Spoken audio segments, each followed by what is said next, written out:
Hello everyone. You're all extremely welcome to the Kevin Kavanagh Gallery. Thanks so much for being here. My name is Ben Stafford and I'm going to ask some penetrating questions to Paul McKinley here. Paul McKinley, born in UK, now living and working in Dublin. A wonderful painter in the figurative tradition, has showed a lot with Kevin and in many other venues in Dublin, Ireland and internationally. But I suppose this exhibition, Pomegranate, is in a series, though not distinctly related to, but kind of a part of an evolution of work that he's been exploring for the past number of years. Most recently in a kind of pair of exhibitions, Bloom from 2020 and Elysian Fields from 2018, and then Hanuman from 2015.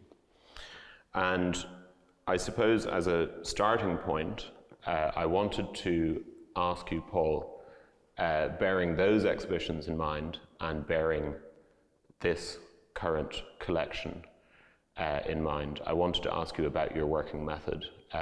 Some people in the audience may be aware of it, but I think because you have quite a distinct way of approaching a body of work and selecting a subject matter, maybe you could tell us a little bit about your process to begin with, about how you land on a particular subject or place. It's usually from, well, particularly Elysian Fields from 2020 was, or no, maybe, well, Elysian Fields from 2018 was driven by the horrific scenes of the boat, you know, the refugees coming over into Greece. So it was like a super tragedy and super upsetting and super moving. Mm. And I knew I wanted to do something with it, but I didn't know how. I didn't know how that was going to manifest itself. So then I started delving into Greek mythology as a way of almost responding to that awful news footage. And similarly with this one, I didn't know at the time, but you couldn't help but be moved by all the people wanting to leave when the Taliban took over. Mm-hmm. And those really traumatic scenes of everybody trying to leave. So sorry, zoom even further out for the benefit of the audience. This body of work is based on images taken in Afghanistan in the past 2 years since the Taliban came back into power? No, some of them are older than that. Some of them, they're exclusively pretty much of Afghanistan, apart from one, which is the Mediterranean. But so my rationale was just to try and do something. I was so moved by those terrible scenes that I knew I wanted to do something, but as I said, I didn't know how any of that was going to play out. And I usually interrogate a myth to do with the country, but there was so much going on, there was so much meat on the bones, so much real life events that I bypassed the myth. And the myth I might come back to. There is, I think it's there is a long epic poem that I may refer to in another body work. Okay. But at this point, there was so much there, so much to mine, that anything that wasn't myth, there was just too much. It was too rich. So I didn't go down that road, and I usually do just to flesh out, because usually I never know anything about the topic. So the research dives in and swims around and then finds narratives, because the story is the key, the story is the hook. So I pinpoint stories and then pull them out and then find an image that fits the story. So sometimes the story or the title of a piece doesn't necessarily relate to the site, but it does refer to what I was thinking about making it. So each work symbolizes a different narrative. Yeah, exactly. And there's a whole story and stories related to each piece, and that's it's to do with perhaps the very first show I had in 2007 was partscapes, and there was no story. It wasn't. It was just pictures. Yeah, there were just empty sites, and you had to come with your own association. Okay. So from that moment on, every show had a story. So I went to find them, if you know what I mean. I researched them, and it was usually stuff that I didn't know about. I didn't know about what happened in Rwanda. I didn't know about what happened in Sri Lanka. I didn't know about what happened in Auschwitz. I didn't know that much about Greek mythology till I started looking into it. So you mentioned Greek mythology. I know you used the story of Elysian Fields for the exhibition of the same name in 2018. And I know with Hanuman, your exhibition about Sri Lanka, you used the origin myth of Hanuman, the monkey god, as a way to kind of mediate or interpret the conflict at the time. With this, you've kind of bypassed the need for myth and, as you say, focused on individual stories. But is that bypassing of myth a consequence of like how overwhelming the news coming out of Afghanistan is?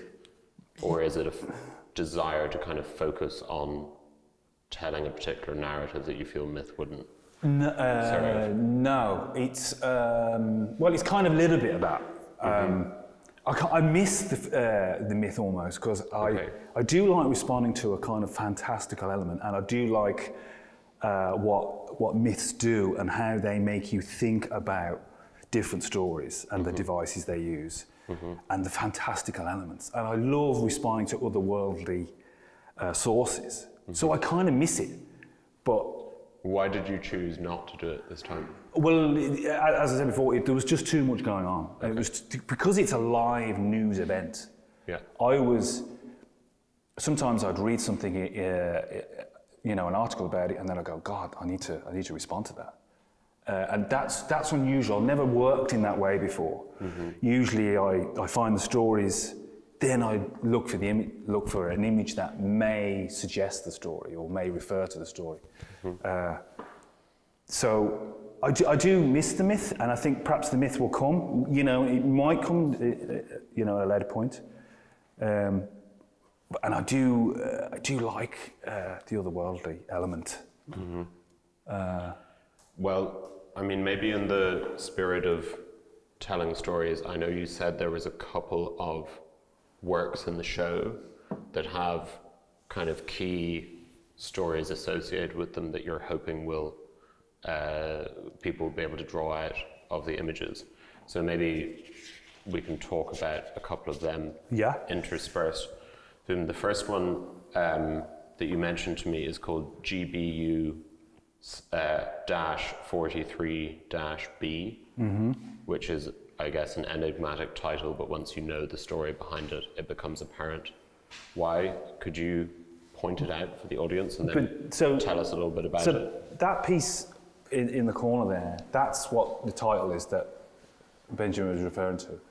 So that GB-43 was the largest non-atomic bomb that was landed in Afghanistan. So it's 11 ton and it's 9 meters. So to give you a context, that's kind of a little bit longer than that wall.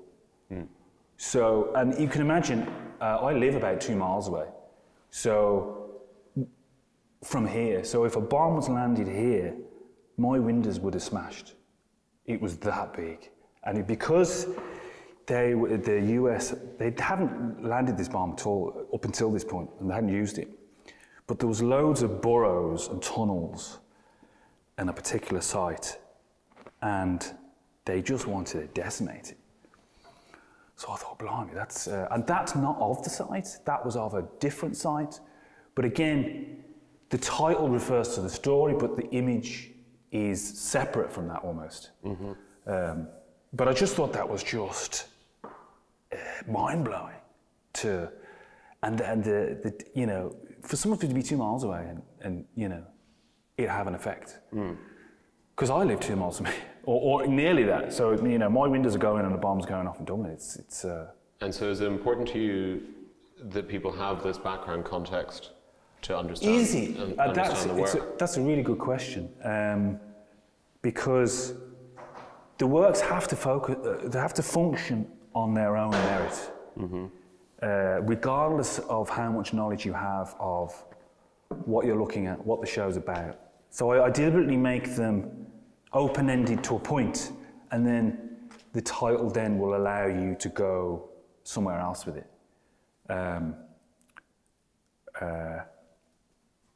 So yeah, they function on both levels. You know, I can't say what they do, but I can only say what I'd like them to do. If you know can say what I mean. what you'd like them to do. Well, that's what I mean. You want? I'd like them to function on their own merit, yeah, without the. Because there's an old fusty academic that once said, going into an art gallery is like going up a hill. Or going to the top of the mountain. The more knowledge you have, the better the view. The more exhausted you are. Yeah, but I kind of, you know, I disagree, you know, massively. But he thought, you know, so the more art history you're aware of, and the, you know, references and the, you'd have a better view of what the artwork was. But you don't agree with that? No. You're happy for people to come in and have an immediate visceral reaction? I do that with that, very much that, with that in mind, yeah. Okay. And it helps if you know, but it's, you know, it's. They function on their own merit. I'd like them to. Okay. But whether they do or not is another thing, you know. Well, speaking of visceral reactions, I know another work that you identified as really important in the show, and I suppose something that most people will be familiar with as a really, to our minds, really jarring image, or lack of an image maybe, is the work dealing with the Bamyan Buddhas. And I know we talked briefly about this idea of like painting a story and painting a scene as a kind of like reverse iconoclasm, and by recording it you're kind of undoing the destruction of the Bamyan Buddhas. As I'm sure you all know, the Buddhas were very old, I think pre-Islamic, monumental Buddhas that were carved into the cliff face in Bamyan in Afghanistan, and they were blown up by the Taliban as being disrespectful to an edict in the Quran which forbids the depiction of gods, and also that they were of false gods. That happened, I think, in the 2000s. Yeah. And you have a work that relates to that site. Yeah, this red one here. So the top, this is made up of 3 scenes. So the bottom half there, so the top third, I suppose, is from Bamyan. Okay, it's a composite. Yeah, so this site never existed, and they're miles away geographically from each other. But I wanted to reference that destruction of the Buddhas because it was so,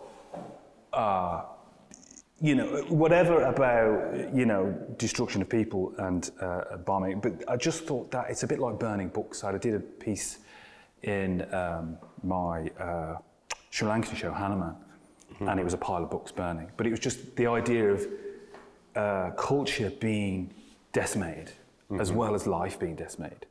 So I wanted to combine the destruction of the culture with destruction and with a kind of a man-made natural disaster. So the 2 pieces here, they're a composite, and they're from when the earthquake happened, not long ago. Okay. But they were appealing. The government, the Taliban government, were appealing for help, international help, but because they're not recognised as a state, their hands were tied. They couldn't help. So it was the economy's crumbling anyway. So it's a crisis within a crisis, which is what made Greece so appealing. The time of when the refugees were followed, because that had a financial collapse at the time as well.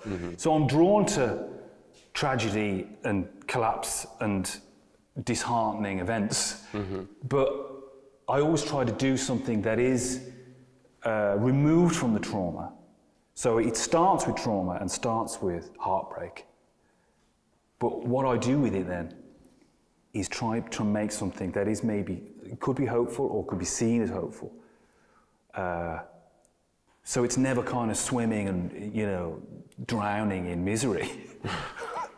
Because the stuff It's quite depressing. Well, yeah, the stuff that I'm drawn to, and it's no kind of no accident that someone like Roald Dahl uses like a traumatic event and or an injustice at the beginning of the story, because then you're hooked, you know. And films do it all the time. They put the injustice at the beginning, and then okay, well, I'm in. And then the narrative is and then finding some kind of hope. Then, yeah. But to get the hook in, and I'm the same, you know, I'm drawn to tragedy or kind of, yeah. But I never want to just make it all, you know, miserable.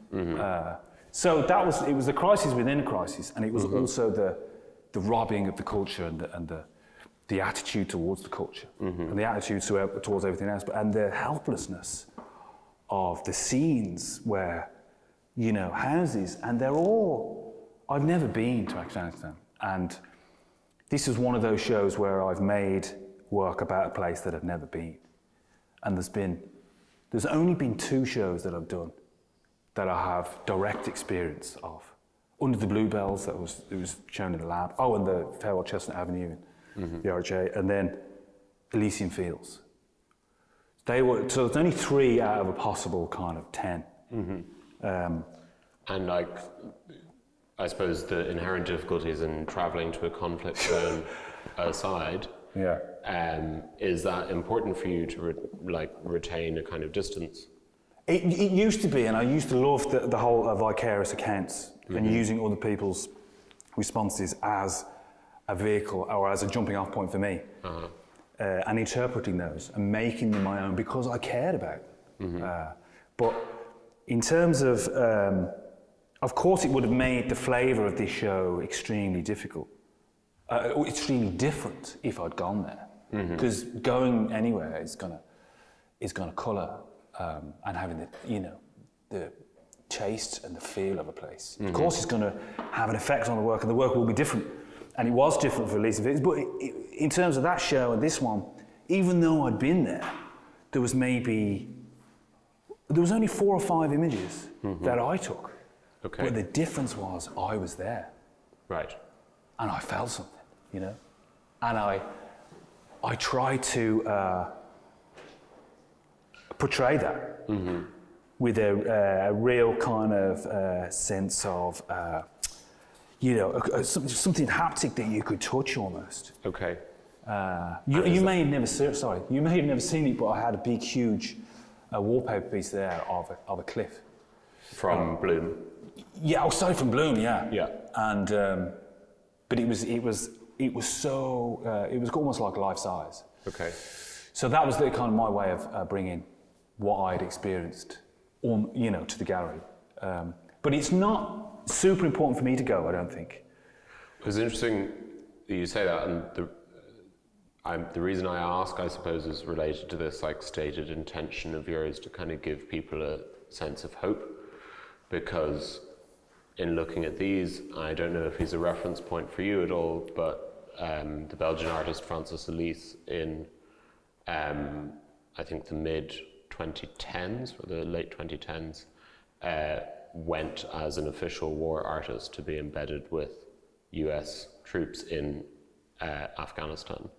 And the images that came out of it were all like extremely innocent, I suppose, and devoid of the kind of horrors of war. I mean, he depicted some of the kind of daily routine of embedded armies, but his stated focus was on local children playing and leading a normal, or trying to lead a normal life in the context of a war going on. So I was curious if it's presumably also a kind of self-preservation thing to not...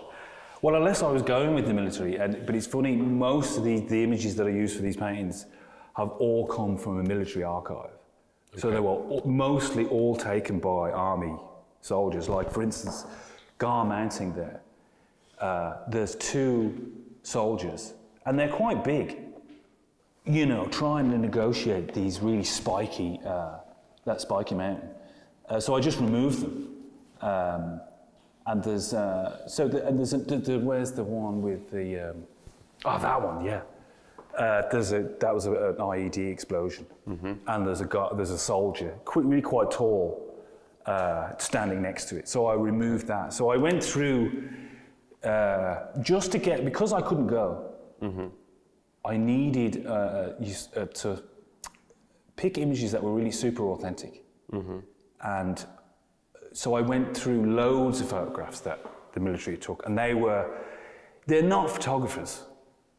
Yeah, they're not taking them. No, for there's no sense an of aesthetic or there's no sense of view. thinking of anything that could be considered as art. So they're just pure recordings. So I kind of like that base level of photography, and it's up to me then to do something with it, to omit something or to add something or change something or. But that was my way of hooking into not being there, to have a really authentic. Although they're military, they're not Afghans taking photographs, but it's a reconnaissance. They were on the ground. Yeah, they were there. They were witnessed. So, I wanted to ask you about one other pair of works related to this idea, before we maybe see if any of the audience have any questions for you. But you mentioned two works called Bada Amir 1 and Bada Amir 2 as records of a national park near the city of Herat in western Afghanistan. Western, yeah.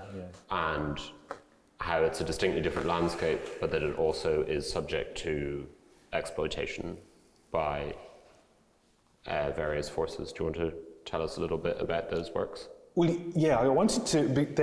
This national park is the water there is crystal clear because of the mineral content of the land around it, and the mineral content in Afghanistan is something that is probably going to be exploited fairly lively, I think, because the Chinese have already kind of agreed long-term mining rights to.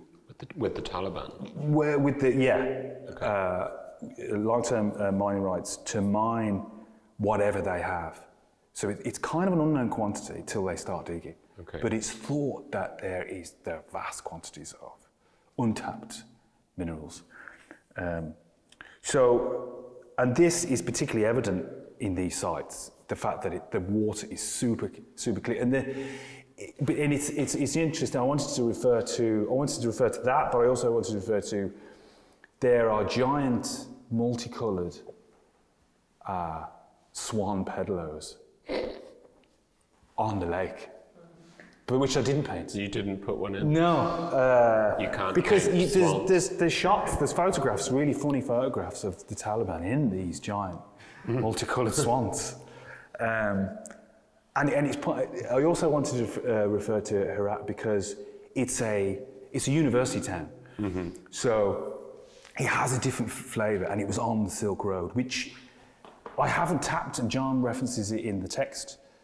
I haven't tapped into that, but I could, and that could be an avenue that I do go down or do research. But yeah, so that whole, the difference there, it's almost like it's a little micro-culture away from all the other And I aspects. suppose it's a different view of the kind of unremitting destruction But they've invested in the national park as well because of because they've been on the Silk Road. There's a lot of revenue. It's a big trade route still. So there's a lot of revenue that they reinvest in that, which goes unnoticed, I think. And it's not maybe widely known. Well, I speak for everyone, I think, when say we wish you'd painted the swans from the Taliban. Thanks, Paul.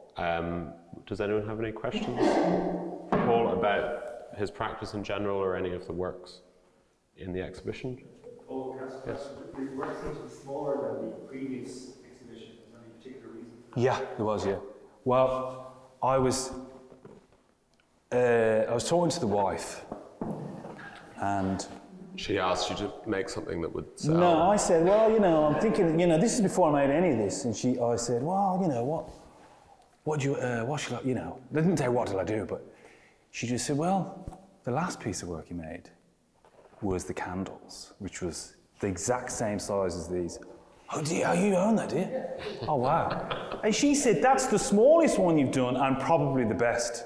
So I thought, right, that's not a bad place to start. So they're exactly the same dimensions. There was something really, because it's just shy of A4. It's about 2 centimetres off. And there was something really intimate about when you do something small. And I wanted to see, but that was quite a simple image. And it took me 3 times to do it. And I was, you know, time was ticking on and I was getting near the deadline. And I thought, this has got to fucking work. And luckily, the third attempt, I had all the colours mixed and I made it. But it was a struggle to get there. And I didn't know it was going to work. So that's why a lot of them are small. But I intended that picture, the far, I wanted that to be really big. And I think that could have been, it could have been like a, you know, like an epic, you know, landscape that you could walk into. And again, that's a composite. That's 2 pieces together. So I wanted to do them small because I felt like I'd hit something that I hadn't hit before with the candles. But I didn't mention, I don't know what, we don't have time, but are we okay? Go on. I didn't mention John Burke. No, you didn't. So John Burke was He mentions him in John Burke was a photographer. John Burke was an Irish, yes, Anglo-Irish photographer. Irish, country boy from Wicklow. Okay. And he moved over to India with his dad. His dad died. What period? This is just after the 19th famine. century. Yeah, Okay. just after the famine, yeah. So, but he's a really kind of interesting character because he produced the first photographs of Afghanistan. Nobody knew what it looked like till he went there. And he was from the Afghans. well, the rest of the world didn't know what it was like. Yeah. And he went there, and it was he had a really interesting life because he was Irish. He married a Protestant, like I did. And then he kind of moved up the social ranks. And because he was Irish, the English didn't really know how to deal with him because there was nothing to hook their class system onto. So he was really a maverick. And he kind of fell into photography. And he ended up taking these really poignant, soft, delicate photographs of the Afghan army and the British army. And he was there for the Second Anglo War, because the First Anglo War, the English got decimated. The Second Anglo War, they, avenged it. And he was there for that. But I wanted to reference him. So the 2 background photographs are his. Okay. Exact reproductions. Yeah. And they're kind of done in a sepia tone, so they're almost similar. So, and then there's 2 poppy photographs that are blurred together. So they're seen, you'll never see this scene again, because A, it doesn't exist, and B, because... There doesn't need to be a B in the A, as it doesn't exist. Right. Well, the Taliban have, weirdly started to get rid of the poppy fields. So they're becoming a thing of the past. So I think that's possibly to do with... And you were saying you thought that was an attempt to align themselves with the priorities of Western governments who want to I think it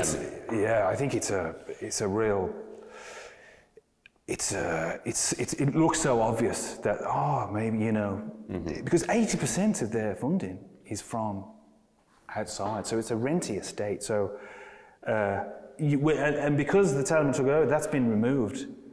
So you have developmental aid. No, developmental aid is gone, but humanitarian aid is still there. So that's how they're surviving. Okay. But it's literally crumbling until there's an intervention or a fresh look, and it's not seen as so binary that it's they need to sort of that's a different conversation. But it was important for me to reference the country English-Irish guy. That was the first. So it was important for me to reference that. Okay. If you know what I mean. In a piece of work. Because it aligned with your outsider's view. Yeah, there was a lot of parallels, but he was a maverick, and I like the fact that he was...